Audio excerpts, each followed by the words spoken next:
At my birthday, my sister took my cake and put her name on it. Hi everyone. Before we get into today's video, I need your help. We've noticed that the channel's reach has been dropping a bit, and one of the best ways you can support us is by subscribing. It's quick, free, and helps us keep bringing you new and interesting stories. Your support means the world to us, and together, we can grow this channel. Thank you so much. Now let's get to today's story. I'm writing from a temporary account for obvious reasons, and I've changed some details to protect my anonymity. I've carried this weight for so long that sometimes I forget it's there, like a stone sewn into the lining of my coat. But then something happens, a sideways glance, a dismissive comment, the way someone's attention slides past me to land on someone else, and I remember. I remember what it feels like to be invisible in your own life. My sister Elena has always been the sun in our family's solar system. From the moment she could walk, she commanded attention with the effortless grace of someone born knowing they deserve to be seen. I was 3 years older, but you'd never know it from the way she moved through our house, claiming space and light and love as if it were her birthright. I remember being 7 years old, standing in our kitchen on a Saturday morning. The smell of vanilla and butter filled the air. Mom was making her famous chocolate chip cookies, the ones that made our house feel like a home. I had helped measure the flour, carefully leveling each cup with a knife the way Mom taught me. I had cracked the eggs, picked out every tiny shell fragment with patient fingers. When 4-year-old Elena wandered in, drawn by the sweetness in the air, I proudly explained what we were doing. "I'm helping Mom make cookies," I said, flour dusting my small hands. Elena watched for exactly 30 seconds before announcing, "I want to help too." And somehow, by the time Dad came home that evening, the story had transformed. "Elena made the most beautiful cookies today," Mom told him, her voice bright with pride. "She's such a little chef." I stood there, still wearing my flour-dusted apron, and waited for someone to mention that I had been there too, that I had done most of the work. But the moment passed, and I learned my first lesson in becoming invisible. Sometimes your own achievements can be stolen right in front of your eyes and everyone will smile while it happens. This wasn't malice, I told myself then. It was just Elena being Elena, charming, precocious, impossible to resist. Our parents weren't playing favorites. They were simply drawn to her light the way moths are drawn to flames. But moths get burned, and over the years I learned to keep my distance. The pattern repeated itself with exhausting consistency. In elementary school, when I built an elaborate volcano for the science fair, spending weeks perfecting the papier-mâché mountain and researching the chemical reaction that would make it erupt, Elena watched me work with the focused attention of a student. When presentation day came, she stood beside me as I explained the project to the judges, nodding and smiling and somehow managing to make herself seem essential to the entire endeavor.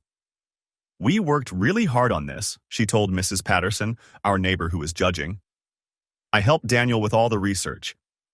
The lie was so small, so seemingly innocent, that correcting it would have made me look petty. So I said nothing, and Elena basked in the shared glory of my third-place ribbon. By middle school, I had developed what I thought was a foolproof strategy. I stopped sharing my projects with her. I worked in secret, in my bedroom with the door closed, on stories and drawings and model airplanes that she couldn't claim as her own. But Elena had a talent for finding ways to insert herself into any narrative. The clearest memory I have is from 8th grade. I had spent months writing a short story for the school literary magazine, a science fiction piece about a boy who discovers he can travel between parallel universes. It was the first thing I'd written that felt truly mine. Every word chosen with care, every character drawn from some deep well inside me that Elena had never touched. When the magazine was published, there was my story, printed in black and white with my name underneath. I was proud in a way that felt dangerous, like standing too close to the edge of a cliff. I brought the magazine home and left it on the kitchen counter, hoping someone would notice. Elena found it first, of course. She read my story while I pretended to do homework at the kitchen table, watching her face for some sign of recognition, some acknowledgement that I had created something worth reading. "This is really good," she said finally, and my heart lifted. "Did you really write this yourself?" The question hit me like cold water. "Of course I did. It has my name on it.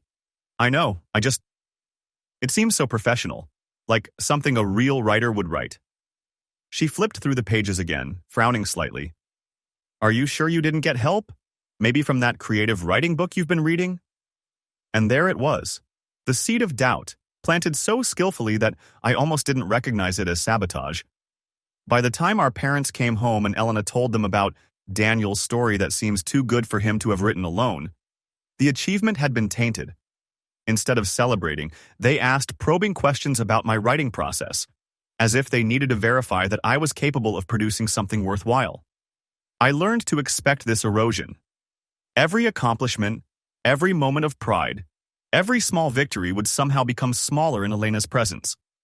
She never claimed to have done the work herself that would have been too obvious. Instead, she perfected the art of diminishment, of making my achievements seem either less impressive than they were, or somehow collaborative efforts in which she played an unspecified but essential role. High school brought new challenges. Elena was a freshman when I was a senior, which should have given me some breathing room. Instead, it felt like sharing the stage with someone who knew how to command an audience. She joined the drama club and immediately landed supporting roles that somehow became the most memorable parts of each production. She tried out for cheerleading and made the team despite being younger and less experienced than most of the other candidates. Meanwhile, I had found my niche in the school newspaper, working as a features writer and eventually becoming editor-in-chief. It was quiet work, unglamorous but satisfying.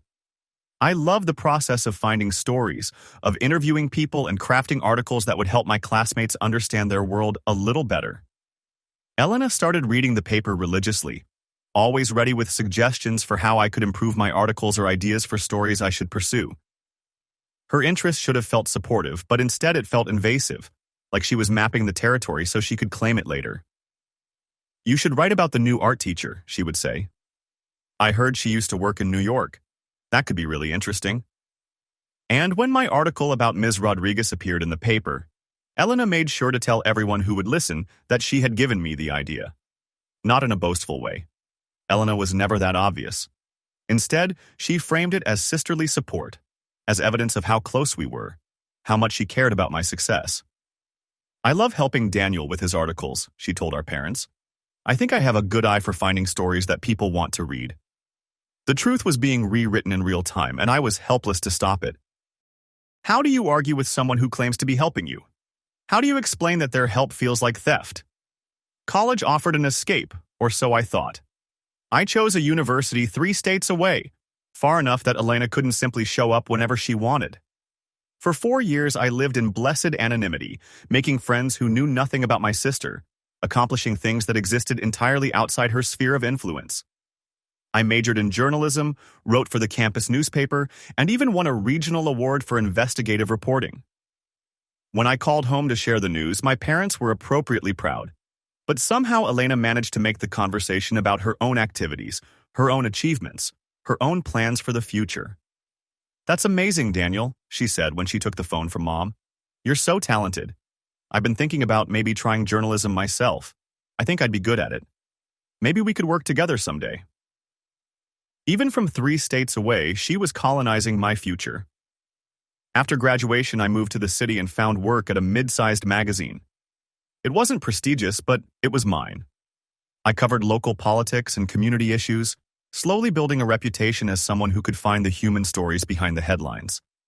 I lived in a small apartment with mismatched furniture and learned to cook for myself. For the first time in my life, I felt like I was becoming the person I was supposed to be. Elena, meanwhile, had finished college and moved back home. She worked in marketing for a local nonprofit, a job she'd landed through connections rather than experience, but which she spoke about as if she were single-handedly solving world hunger. Our parents doted on her, as always, celebrating her small victories as if they were major accomplishments, while treating my actual career success as something vaguely expected, hardly worth mentioning. This was the dynamic that had governed our entire lives, and I had made peace with it, or thought I had. I visited home for holidays and birthdays, played the role of the dutiful older brother, and retreated to my real life as soon as it was socially acceptable to leave. But then came my 30th birthday. 30 felt significant in a way that previous birthdays hadn't. It seemed like a milestone that demanded acknowledgement, a moment when even my family might pause to recognize who I had become and what I had achieved. I had recently been promoted to senior writer at the magazine, and my series on affordable housing had been nominated for a state journalism award. For once, I felt like I had legitimate reasons to celebrate myself. More than that, I was tired of being invisible. Tired of watching Elena shine while I provided backup lighting. Tired of having my accomplishments diminished or shared, or somehow made to seem less impressive than they were. I wanted one day, just one day, where I could be the center of attention in my own family. So when Mom called to ask about birthday plans, I made a request I'd never made before. I want to have a real party, I told her. Nothing huge, but something nice. Maybe we could invite a few family friends, get a proper cake from that bakery on 5th Street. I know it sounds silly, but I feel like I want to mark this birthday somehow. Mom sounded delighted. Of course, sweetheart. 30 is a big milestone. We should celebrate properly. The planning became a family project. Dad offered to handle the guest list. Our parents' closest friends, our aunt and uncle, a few family friends who had known me since childhood. Mom took charge of the menu, deciding on my favorite foods from childhood. Her famous lasagna, garlic bread, Caesar salad. And the cake she insisted on ordering from Romano's Bakery, the fancy Italian place that made custom cakes for special occasions. "What do you want it to say?" she asked. "Just, happy birthday, Daniel," I said. "Nothing elaborate. Maybe in blue frosting, that's still my favorite color, right?" She laughed. Some things never change. For 2 weeks, I found myself looking forward to this party with an anticipation that felt almost childish. I imagined walking into the dining room and seeing a table set for celebration, seeing my name written in elegant script across a beautiful cake, being the undisputed guest of honor for once in my life. Elena, of course, was involved in the planning. She offered to help with decorations and volunteered to pick up the cake on the day of the party. I felt a familiar flicker of unease, but I pushed it down. This was my birthday. Surely even Elena couldn't find a way to make it about herself. The morning of the party, I drove home from the city, stopping to buy a new shirt and getting my hair cut so I'd look good in photos. The day was perfect warm but not too hot, with the kind of golden afternoon light that makes everything look like a movie set. I felt optimistic, even happy, as I pulled into my parents' driveway. The house smelled like home, garlic and herbs from Mom's cooking, the faint scent of the good candles she only lit for special occasions. Elena's car was already in the driveway, and I could hear laughter coming from the kitchen. "Daniel," Mom called when she heard the front door. "Perfect timing. We're just finishing up the preparations." I found them in the kitchen. Mom putting finishing touches on the lasagna, Dad arranging bottles of wine on the counter, Elena standing at the island with her laptop open, typing something with focused intensity. "What are you working on?" I asked. She looked up with the bright smile that had been disarming people since she was 4 years old. "Just putting together a little slideshow for tonight. Pictures of you through the years. You know, a trip down memory lane." My stomach clenched. "That's nice, but you didn't have to do that." I wanted to. I found some great photos, including that one of us building snow forts when we were kids. Do you remember that day? We worked on them for hours. I remembered. I had built an elaborate fort with towers and tunnels, while Elena had made a small mound that she called a castle. By the end of the day, she had been telling everyone about our snow fort project, as if we had been collaborative architects instead of separate builders working in the same yard. "Elena," I said carefully, "this is really thoughtful, but I was hoping to keep things simple tonight. Maybe we could skip the slideshow." Her face fell with practiced disappointment. "Oh, I just thought... I spent a lot of time putting it together. But if you don't want it..." Mom looked between us with the expression of someone walking into the middle of a conversation. "What's this about a slideshow?" "Elena made a presentation about Daniel," Dad explained, wiping his hands on a dish towel. "Sounds lovely." "It's not necessary," I said, trying to keep my voice light. "I just want a simple birthday dinner." "Don't be silly," Mom said. "Elena put effort into this. It's sweet of her to celebrate her big brother." And there it was, the familiar dynamic clicking into place. Elena's effort was automatically valuable, automatically worth defending, while my preferences for my own birthday were dismissed as unnecessarily difficult. I felt 30 years of conditioning kick in, the automatic impulse to step back, to let her have her way, to avoid being the difficult one. But this time, something in me resisted. I appreciate the thought, I said, looking directly at Elena, but I'd really prefer not to have a slideshow at my birthday party. Elena's eyes widened slightly, as if she couldn't quite believe I was asserting my preference over her plans. Okay, she said after a moment. If that's what you want.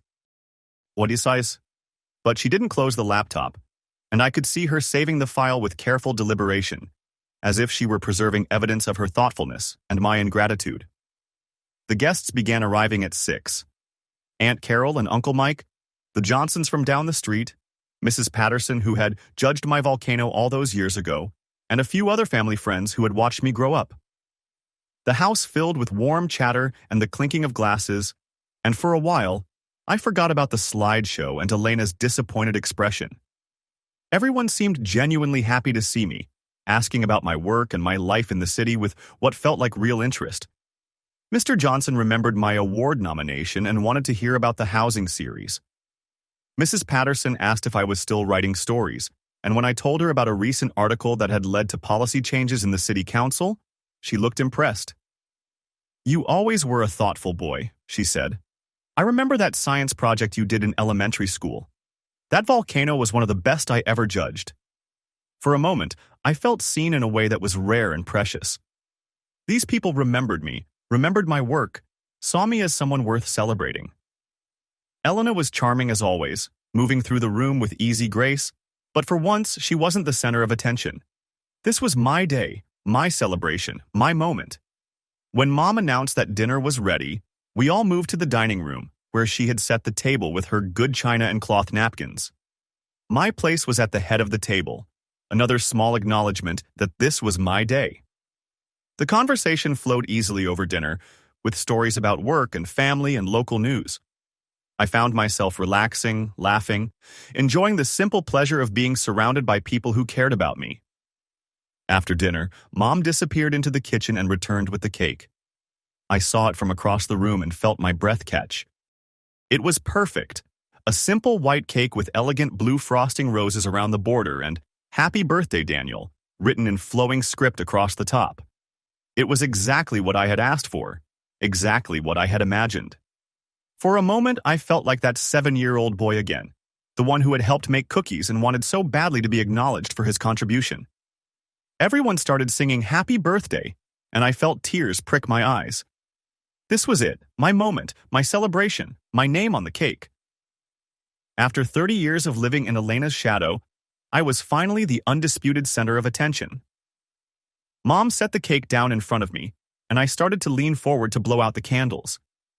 But before I could take a breath, Elena was moving. She appeared at my side with a tube of blue frosting. Where had she gotten that?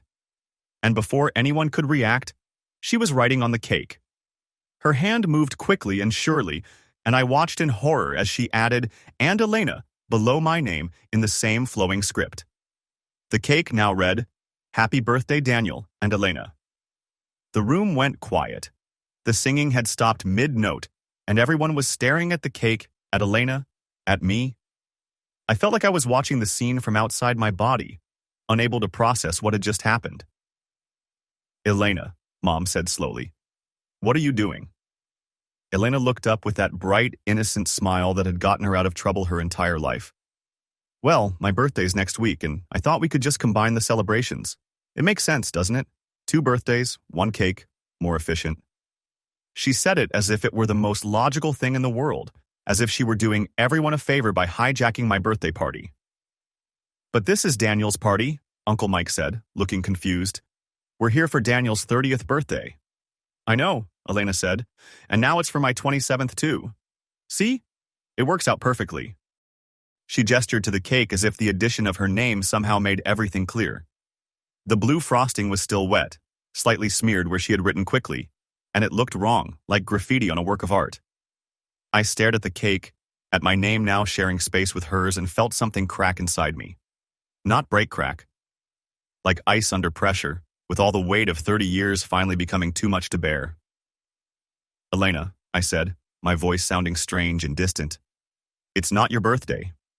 It will be in 6 days, she said. Close enough. But it's my birthday today. This is my party. She tilted her head, looking at me with an expression of mild confusion, as if I were being unreasonably difficult about something trivial. Daniel, we're family. We can share? The word share hit me like a physical blow. How many times had I heard that word used to justify Elena's appropriation of my achievements, my moments, my life? How many times had I been told that sharing was caring, that family meant never keeping anything just for yourself? But this wasn't sharing.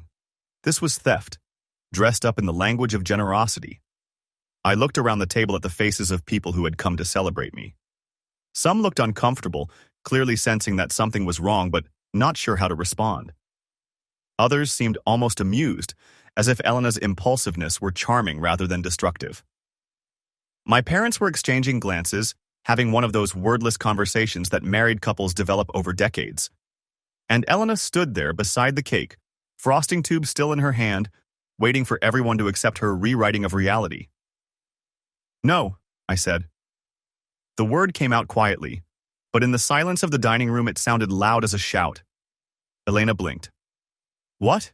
No, I said again, louder this time. No, we can't share. No, this doesn't make sense. No, you don't get to take my birthday. I stood up, pushing back my chair so hard it scraped against the wooden floor.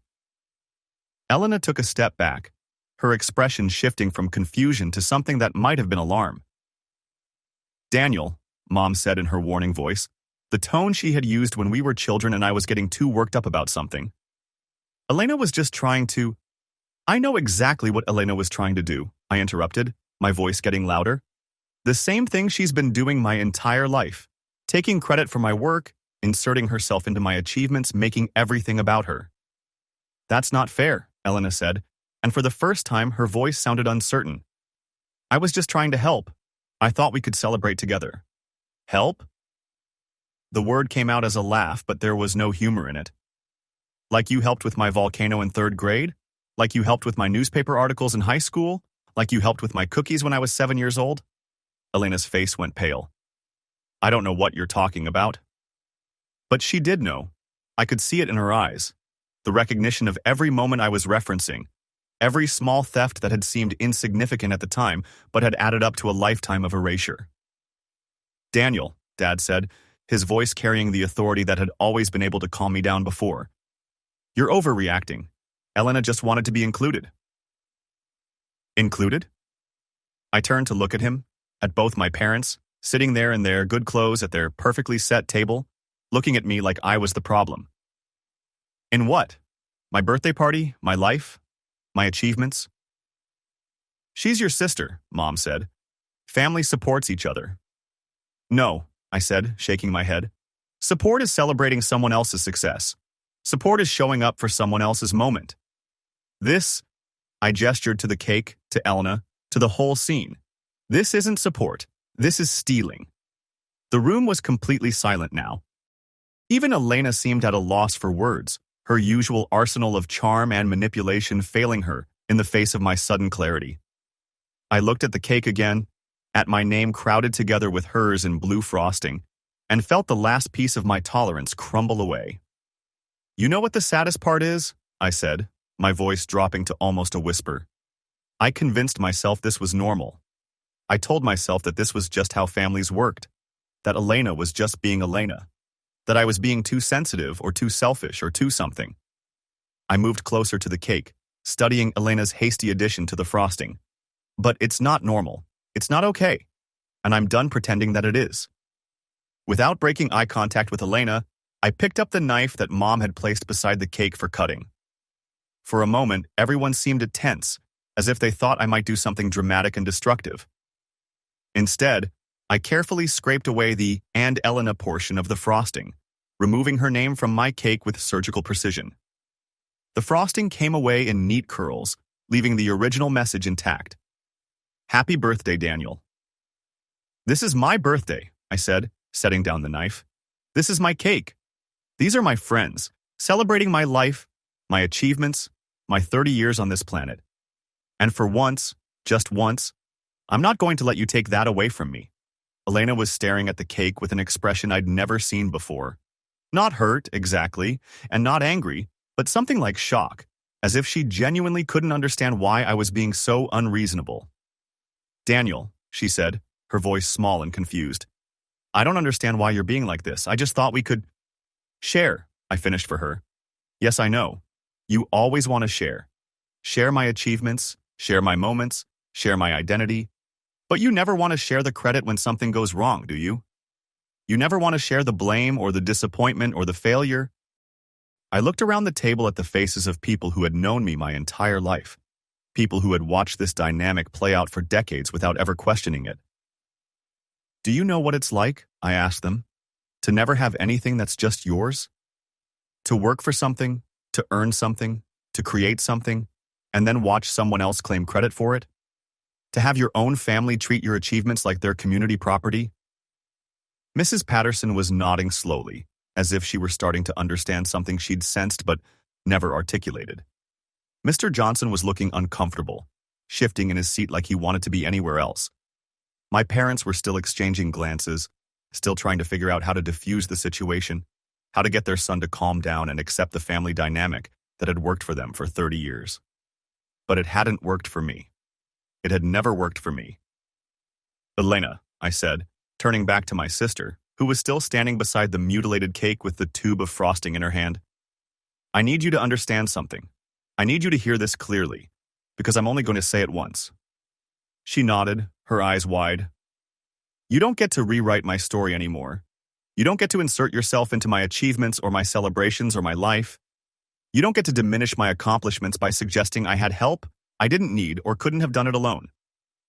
And you definitely don't get to take my birthday cake and add your name to it like we're sharing some kind of joint celebration. I paused, making sure she was really listening.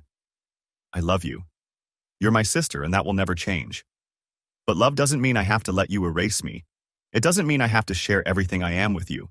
And it doesn't mean I have to pretend this is normal. Elena opened her mouth as if to argue, then closed it again. For perhaps the first time in her life, she seemed to understand that her usual tactics weren't going to work. I want you to leave, I said quietly. The words hung in the air like a challenge. Elena looked to our parents, clearly expecting them to intervene, to tell me I was being unreasonable, to restore the natural order where her wants took precedence over my boundaries. But something had shifted. Maybe it was the way I was standing, or the tone of my voice, or simply the accumulated weight of 30 years of evidence that Elena's behavior wasn't as harmless as everyone had pretended. Dad cleared his throat. Elena, he said carefully, maybe you should go home. Let Daniel finish his party. Elena's face crumpled. But I was just trying to... I know what you were trying to do, I said, not unkindly but firmly. And I know you probably don't even realize how hurtful it is. But that doesn't change the fact that it hurts. She looked around the table one more time, searching for an ally, someone who would defend her or explain away her actions. But the room remained silent, and finally, she set the frosting tube down on the table. Fine, she said, her voice thick with tears. If that's how you feel. She gathered her purse and jacket, moving with the careful dignity of someone trying not to let their pain show. At the doorway to the dining room, she paused. I really was trying to help, she said. I thought we could celebrate together. Elena, I said, and something in my voice made her look back at me. Next week, when it's actually your birthday, I'll be happy to celebrate with you. I'll help plan your party. I'll make sure you get a beautiful cake with your name on it. And I'll do everything I can to make sure you feel special and loved and celebrated.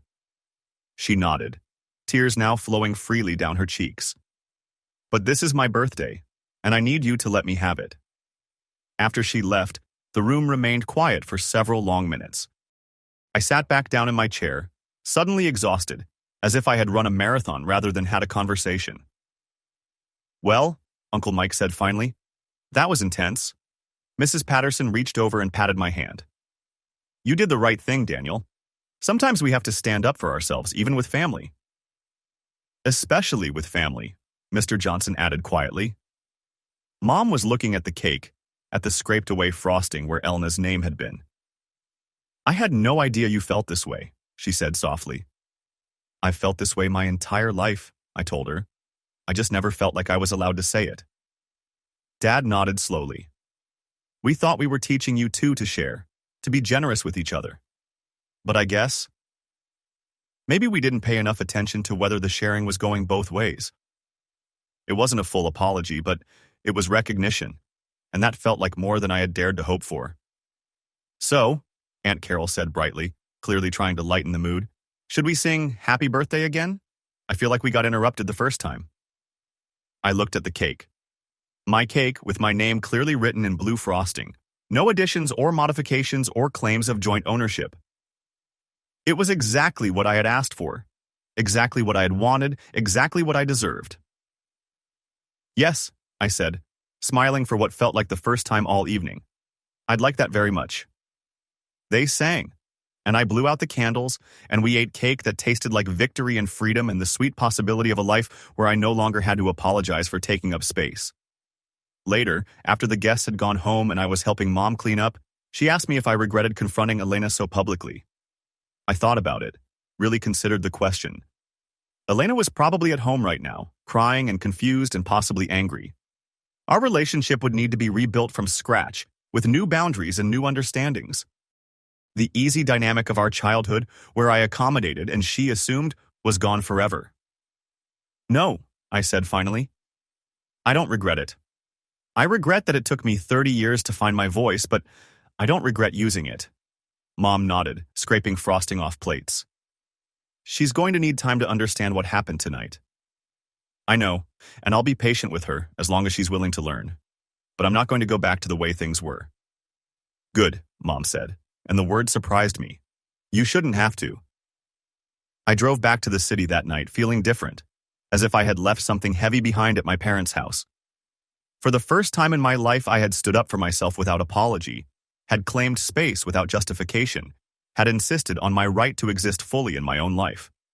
Elena called me 3 days later. I almost didn't answer, but something made me pick up the phone. Daniel, she said, her voice small and uncertain. I've been thinking about what you said at your party. Okay. I don't think I understood before how much I was hurting you. I honestly didn't realize I was doing it. It wasn't quite an apology, but it was a beginning. I know, I said. That's what made it so hard to address. It wasn't malicious. It was just unconscious. Can you help me understand how I was hurting you? And so I did. Over the phone that day, and in subsequent conversations over the following weeks, I helped Elena see the pattern of her behavior, the way she had consistently centered herself in narratives that weren't about her. I told her about the cookies and the volcano and the newspaper articles and dozens of other small moments when she had diminished my achievements by claiming partial credit. She cried, she argued, she got defensive and angry and confused. But she also listened, really listened, in a way she never had before. I think I learned to do this from watching Mom and Dad, she said during one of our conversations. They always made everything about family, about sharing, about how individual achievements reflected on all of us. She was right, but that didn't excuse the behavior. Understanding why you did it doesn't make it okay, I told her, and it doesn't mean I have to keep accepting it. I know, she said. I want to change. I want to be a better sister. It took months of difficult conversations, of boundary setting, of Elena catching herself mid-appropriation and actually stopping. She had to unlearn 30 years of conditioning, had to develop new ways of celebrating others without centering herself. But she tried. When my article series won the State Journalism Award, she called to congratulate me without once suggesting that she had contributed to my success. When I got a promotion at work, she took me out to dinner to celebrate without making it about her own career goals. It wasn't perfect. She still slipped sometimes, still had moments where her old patterns reasserted themselves. But now we had language for it, a way to address it when it happened. Elena, I would say, gently but firmly, you're doing the thing again. And she would stop, take a breath, and try again. My birthday this year was different. Elena asked if she could help with the planning, and I said yes, but with clear boundaries about what that meant. She helped Mom cook, decorated the house, and even made a toast during dinner that was entirely about me. My achievements, my growth, my importance in her life. When the cake came out, it said, "Happy Birthday, Daniel," in elegant blue frosting, exactly as it should have. Elena sang along with everyone else, and when I blew out the candles, she was the first to applaud. After dinner, she pulled me aside. "Thank you," she said, "for not giving up on me, for teaching me how to be better." "Thank you," I replied, "for being willing to learn." We stood there for a moment, brother and sister, no longer locked in the destructive dynamic that had defined our relationship for so long. It wasn't the same easy closeness we'd had as children that had been built on my accommodation rather than mutual respect. But it was something better. A relationship based on seeing each other clearly, on respecting boundaries, on celebrating each other's individual light, rather than competing for the same spotlight. I am 31 now, and I no longer live in anyone's shadow. I have learned to claim space, to celebrate my achievements, to insist on my right to exist fully in my own story. It took 30 years and a ruined birthday cake to find my voice, but now that I have it, I'm never giving it back. Sometimes people ask me if I'm angry about all those years of living in Elena's shadow, all those moments when my achievements were diminished or stolen, or made to seem less significant than they were. The answer is complicated. I'm not angry anymore, not in the burning, consuming way I was that night at my birthday party. That anger served its purpose. It gave me the strength to finally speak up, to draw boundaries, to refuse to accept unacceptable behavior. But holding on to it would have been like drinking poison and expecting someone else to get sick.